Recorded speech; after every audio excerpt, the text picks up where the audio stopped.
হাসিনা আপা, ও হাসিনা আপা, তুমি তো মোদির ঘরে বসে বেশ উস্কানিমূলক কাজ করতেছো আর আমাদের দেশটাকে জ্বালায় পুড়া দিচ্ছ। এটা কিন্তু একদম ভালো হচ্ছে না।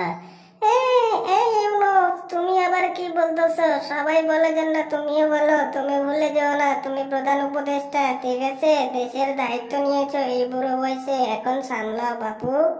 আপা, বয়সটা একটা সংখ্যা মাত্র, ঠিক আছে? এই বয়সে অনেক কিছু হ্যান্ডেল করে এই জায়গায় এসেছি, ঠিক আছে? দেশের মানুষ চেয়েছিল, ছাত্র সমাজ চেয়েছিল, তাই তো আমি আজকে এই পজিশনে। না চাইলে কি আর আমি আসতে পারতাম? তোমাকে তো কেউই চায় না আপা।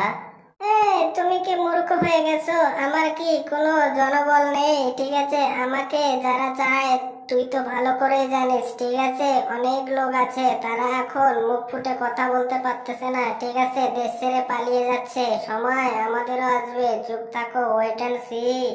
হ্যাঁ পা, ওয়েট অ্যান্ড সি তো হবো, ঠিক আছে? দেখা যাবে। তোমাদের আর ওই স্বপ্ন বাস্তবায়ন হবে না। কলকাঠি নাড়া ছাড়েন, ঠিক আছে? এবং দেশ গঠনে সহায়তা করেন।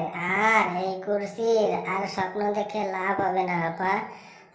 আমি একবারও আর কুর্সি সামলাতে চাই না। আমার ছেলে বলেছে না, আমি আর কুর্সিতে বসবো না। তোরা এখন ভালো থাকিস, ঠিক আছে? তোরা থাক, আমাকে জ্বালাস না, আমি মোদির ঘরেই ভালো আছি।